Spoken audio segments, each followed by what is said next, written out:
le Windows 7 Microsoft Office Word sang ni pasari mangin Office Word tutorial klemte a basic tak tak kan don nia bunchu mo samberin start button a kan kalanga achung akhian keyword oma ma se alo lang vek khlo mai thaya chu wang chonin he ta anoi bra all programs ya hian tai kan klikanga all programs a hianin kan install ho chi sang khalo lang don ni chuta chuin folder in Microsoft Office ti huanga ngoi hian ta hianin oma chunin anoi bra hianin Microsoft Office Word sang ni pasari 2007 tilo oma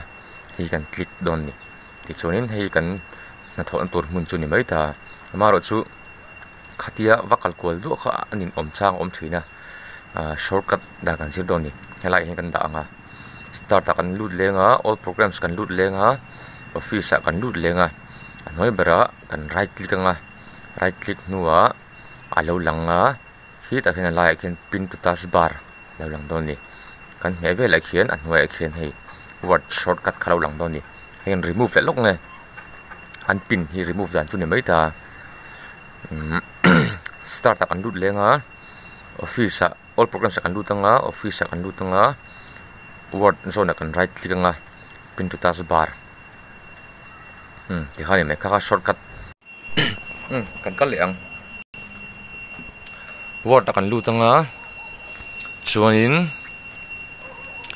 file kan hon le re hianin hei 100 alo om cha te om thina tlai hi akil hi ati len na ne chumi pelama chuan control met pa in mouse kan scroll thei boka kan malama kan scroll chuan aliana hnunglama kan scroll chuan te thunga hi ni mai ta akila zuk click kha aboi thlak thin chawang chun tilo mai page layout re hi letter om sa atira legal select chinila A4 kan select le chinanga A4 hi official an man do tlang puini vain asai sin ala chawang chun kan mang photanga orientation a hian a chuk zonga landan le a phei zonga kham phei zonga landan a sei zonga landan ni ber mai chu hei paper sei zongin alanga ti hianin portrait da le photila margins hi sevel ango margins a hian khei helai avar le avar inkar ni tu 6.2 tlenga va omta hei normal om sa zel ni ne normal om sa zela chu kan du dan zirin kan ti zau thaya nero hi zau ber ania nero da chinila helai 6.2 hi nero kan da chin chuan hei 7.2 alo phei ta dei mai ni ama ai khan a zau ta ne chu kan chut thei na mun kha zau ne chu chuan chon kha kan thret tur pe mo pakhat chu nianga che sang oma sai sang tuna chuin normala kan da le phot don nia tro hei noi ta point che sang select tur oma envelope size po select tur oma ni ma sel kan la poimo thri la wa chuan normal hi kan zir photanga join normal chunga hianin kan thu thei ta a ta chunin kolom kan la siam le thei bokani paper pata khan a in chen thapin kolom veilam le dinglama a siam thei tina ni chu la inkara hian kolom veilam awmanga chon adinglam pangwara hian kolom dinglam pang avartina che hian thu kha atop zel don ni chu chumi pelama chuan kan type ni chuan ama in aron chuk thlamai don ni enter tram pangai lovin kha hria dang tur ku avartin pani ku kolom pani kan siam kolom khatam deuh siam thaya ni pathum po siam thaya pani panga khan du tin chan siam thai ni chonin tuna chonin kan zur le tur chu homa kan kalanga chunga khanin thilangan type chinanga he phrase lara the quick brown fox jumps over the lazy dog ti khani maya hei hi ti danglam kan du chuan kan highlight chu zuk select ani mai chu mouse click pa in right left click pa in kan thai pheyang athu zona khanin avai nan ti theya a thumal chau po ti theya ku ti chau kan select theya q o chau kan select thei boka select ti le highlight ti kha ai nang rek ni kan highlight ani chu về để đừng zo trong thể về kan highlight chinanga a font thlak dang zirang kan highlight photanga ti chau kan ti chinanga vai ti zong highlight anga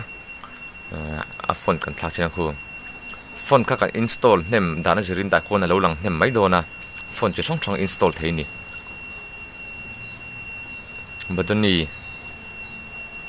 badani font kan manga tuna hianin kan thlak du chung kan select lenga entina kan thu du kha kan font du kha handwriting du kha z tanga in tran khani ve thei ta chu zuk scroll thlak vak khani nam ve thin ni chumi shortcut dan chu kan zir leng z ta kan du chuan khu ta kan zuk kala ha zorba kan mutro zorba select chinila zorba kan select dong kan zuk chuk thlak wang ai ni khati lo khanin kan select anga sam deuh chun kan highlight anga thu kha chonin bodoni ti akhen kan han click zawang ve khat chon zorba ti kan type anga kan enter anga khan lo thlak hal mai don ni enter ti khanin keyboard ta enter kha me tur ni kha ti la chinang kan select a kan zuk click a chuan kan font du kha handwriting kan du kha kan zuk click a kan zuk type a enter kan heta khana ron thlak mal chonin a size ti len dan le chu khai hi ni mai ta tlai hianin a font bula khan a font select tur bula khan size ti len dan kha chu om mai ta kha chu adam lang hal mai ta ame mal ti te chau hi ti len don tai la thlak don chinang ti lai te chau hi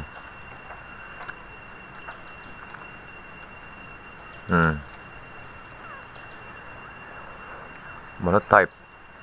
hi chu nat lo Edwardian mang ti lai te chau khu Edwardian script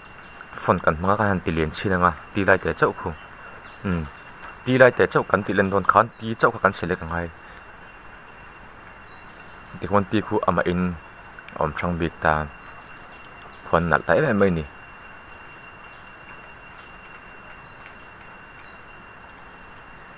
chuan bolt dan hei bolt na tur nia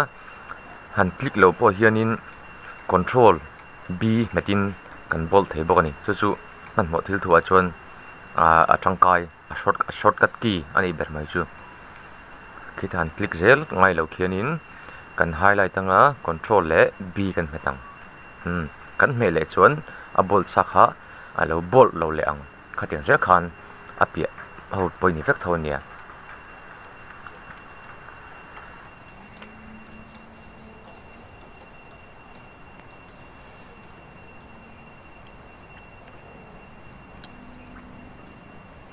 control b me khani mai ta italics atong wa a hen horop on kan du chuan abula mi I hi b chu bold lam toy nia I chu italics u chu underline ti khan hei po control I a shortcut key nia chuan underline om boka underline po hi control u khani mai ta har lo kha chu chuan abul che mi abc ti inziak khu kan click chuan a thu kha alai a tap ain ring pheidon strike through and between strike through chu hei han click khani mai ta shortcut key hi by heart hi a harve angranga chuan chonin shortcut key hi download tur oma google vela chu du chuan kan download anga computer bula po tar mai tur ni resen lo chuanin helai hianin x2 ti vel khu oma khu atang kai kan enang kan click khan th khu achunga le ngoi om thei ta kan mu tro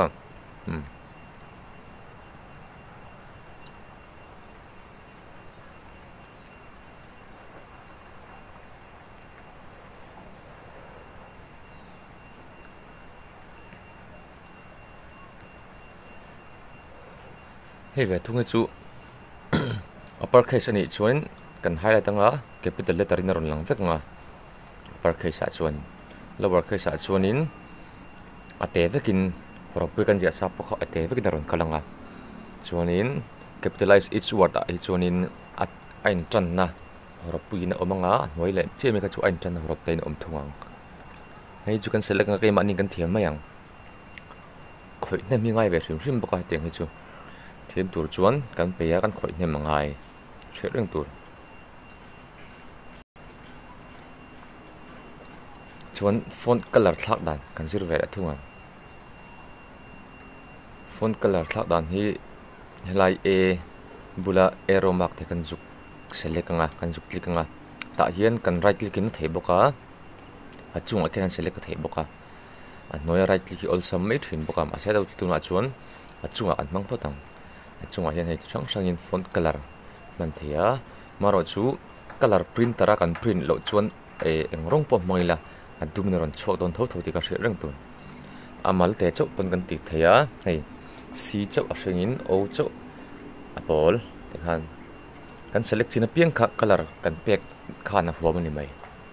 an thiam tro te khan kha font color pek dan chu o okay lok ne kha font color pek dan chu ni maya chunin a background color